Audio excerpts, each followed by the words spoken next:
In the top left position we have, playing for Team EC Visualize, it is the orange Zerg player fmtc, aka Fearomatic. And his opponent spawning in the top right-hand corner for ATCM. It's gonna go ahead and be uThermal, and that guy's getting a little bit of hype around him with his performance in the WCS. Of course, he was knocked out, but he did pretty good, right? Oh yeah, he did. I mean, unfortunately, he wasn't able to follow in the footsteps of Harstem and Grubby as he fell to Le Todd 1-2 in the decider match of the group, and thus did not advance to the round of 16 of the current WCS season. But I have every confidence in this guy that he will make it the next. He is persistent, he is talented, he is hardworking. These were the third qualifiers that he attempted. I mean, that's an awful lot of matches that uThermal had to have gone through in order to even make it into the Premier League. And this is his highest finish yet.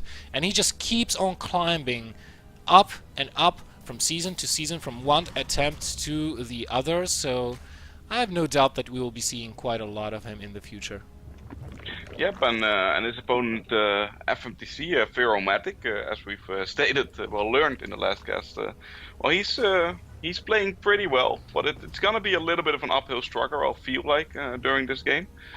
He definitely has chances, seeing his performance earlier on, but he's gonna have to have a good day, right, Bo? Oh yeah, definitely. I mean, FMTC, he's one of those guys not afraid to cheese. He's one of those guys with a pretty aggressive mindset. Wanting to finish the games rather quickly, I found. Now, I don't know how well this is going to work versus uThermal, who has been known to not take the long game approach quite as often.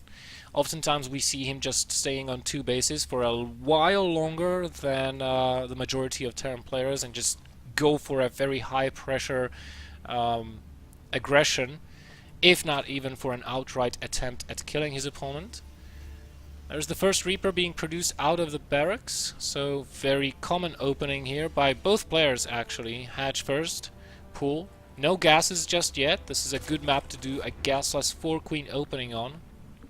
Yeah, good to start that creep spread on a big map like this, and he should be relatively safe against the Reaper. Sometimes you do see them taking a little bit of damage from it. That drone might... Nope, ooh, very close. Oh, another close one.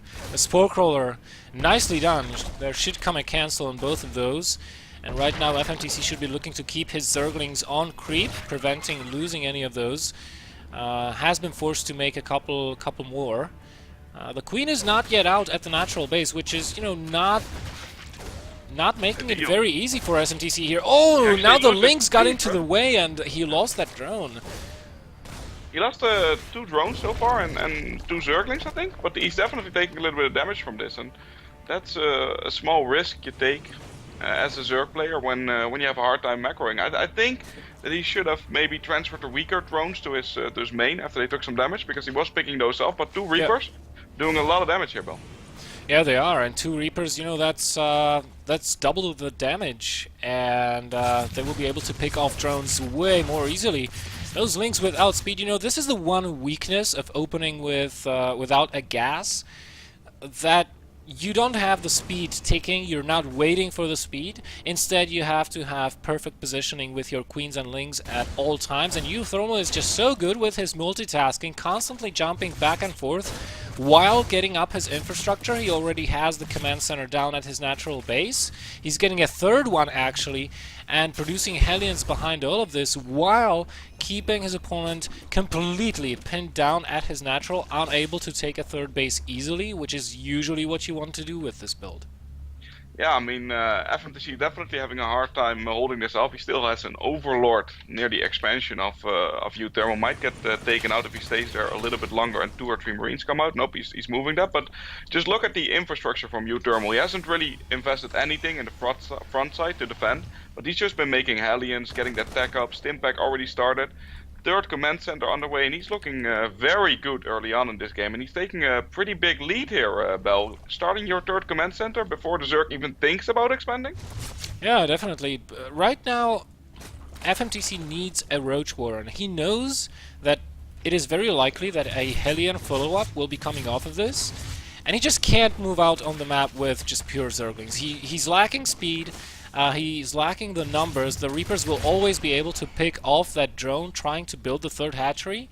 So, you know, uThermal is in a very, very good spot, and he's delaying FMTC even further. He did lose one of those Reapers right now, which did allow for a window for FMTC to get the third down, but Hellions are, or will be coming shortly, and they will start putting on some serious pressure on that third base as well.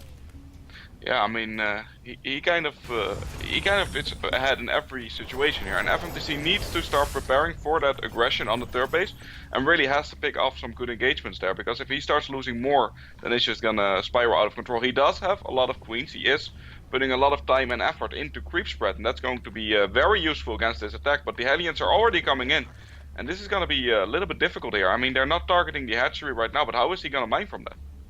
Well, I think he's going to use the Queens to defend from the Hellions. Queens are pretty good versus these flame-throwing beasts of the Terran army, so in the meantime, uThermal, realizing that there is nothing to kill at the third, he goes for a scout inside the main base, sees the lair, sees the Roach Warren, sees that the speed is still only researching, so he knows that Hellions are going to be quite safe versus Lings. He runs in, Bell.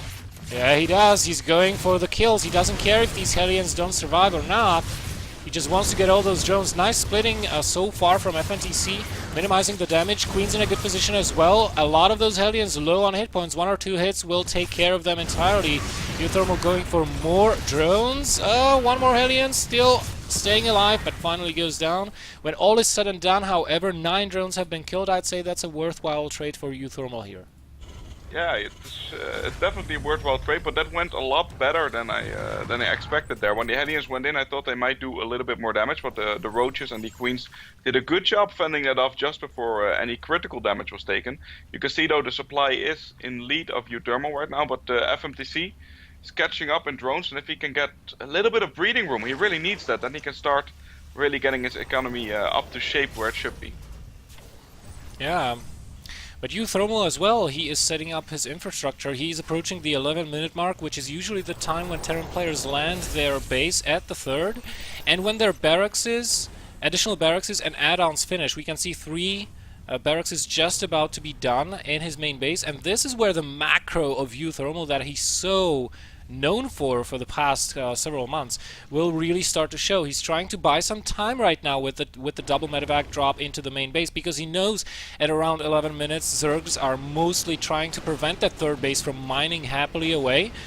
And this is a really cool move by him, you know. He doesn't have to cause damage. All he has to do is keep the Zerg army away from his third, and then he will be set up for a very powerful mid-game. Yeah, and a big drop in the main from FMTC actually did quite a lot of damage, but he does have to back out there as all of the reinforcements come in. He picks that up, loses 1 medevac filled unit, but the rest did go out already. He actually killed a lot of army supply from FMTC in the main base. Yeah, a lot of those Lings did go down there. Now FMTC, he does have the Spire finish, so Mutalisk production is an option here, and he's producing quite a few right now, but as we said before, this is the point in time where uThermal will practically not even be thinking about a 4th base. He will just be constantly churning out Marines. He's not even wasting time with building reactors on those barracks. He's just adding 1 barracks after another. Excuse me, there is a 4th base, so not really going for some type of 3 base all-in, but still, this is such a heavy amount of aggression. It's going to be really tough for FNTC to deal with. Another drop went into the third base while he's dropping the main base right there, and the drop in the third base actually did a huge amount of damage, and the Widow Mines are still in position there. And the main base, he did pick up some drones, but the Mutalisks are forcing that away. But right now at the third, there's no real response. Even Queen's going down at this point, and the mines are still burrowed as well, so they could start picking up more drones after that. Just look at the supply spell. Yeah, you are absolutely correct. 130 supply versus, well, below 100 really. The third base might as well will have to be evacuated really if something miraculous doesn't happen. There are still a couple of mines. uThermal's army is in a very good position in between the mineral patches, and there's the GG from FMTC. all of this, coupled with the fact that he did not have an overseer with those mutalisks, did not make it very easy for him. uThermal, what a beast, man. What a beast.